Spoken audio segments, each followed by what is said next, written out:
موسیٰ علیہ السلام نے اپنے پروردگار سے سرگوشی کرتے ہوئے پوچھا، اے پروردگار، تیرا چہرہ کدھر ہے، شمال یا جنوب کی جانب، تاکہ میں اس کی طرف منہ کر کے تیری عبادت کر سکوں۔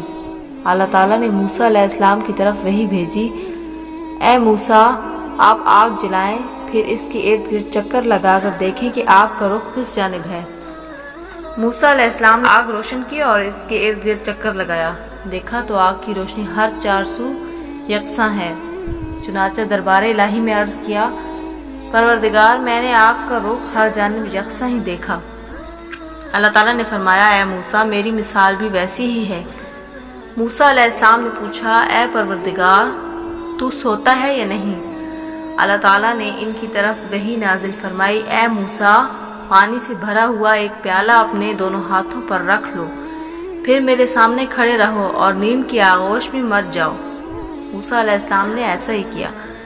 پھر اللہ تعالیٰ نے ان پر ہلکی سی اونگ ڈالی، پیالہ ان کے ہاتھ سے گر کر ٹوٹ گیا اور پانی بہہ گیا۔ موسیٰ علیہ السلام کی چیخ نکل گئی اور وہ گھبرا گئے۔ پھر اللہ تعالیٰ نے فرمایا، اے موسیٰ، میں آنکھ کی ایک جھپک بھی سو جاؤں تو یہ آسمان زمین پر دھڑام سے گر پڑے گا، جیسے تیرے ہاتھ سے پیالہ زمین پر گر گیا۔ اور یہ اللہ تعالیٰ کے اس قول کی طرف اشارہ ہے۔ یقینی بات ہے کہ اللہ تعالیٰ آسمانوں اور زمین کو تھامے ہوئے ہے کہ وہ ٹل نہ جائے، پھر اللہ تعالیٰ کے سوا کوئی بھی ان کو تھام بھی نہیں سکتا، وہ حلیم و غفور ہے۔ موسیٰ علیہ السلام نے پوچھا، اے پروردگار، تو نے مخلوق کی تخلیق کیوں کی جبکہ ان سے تجھے کوئی ضرورت نہیں پڑتی؟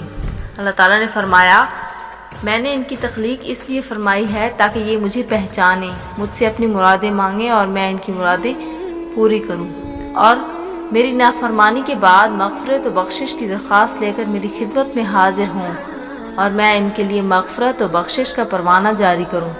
موسیٰ علیہ السلام نے پوچھا، میرے رب، کیا تو نے کوئی ایسی چیز بھی پیدا کی ہے جو تیری ہی جستجو میں رہتی ہے؟ اللہ تعالیٰ نے فرمایا، ہاں، مومن بندے کا دل جو میرے لیے خاص ہے۔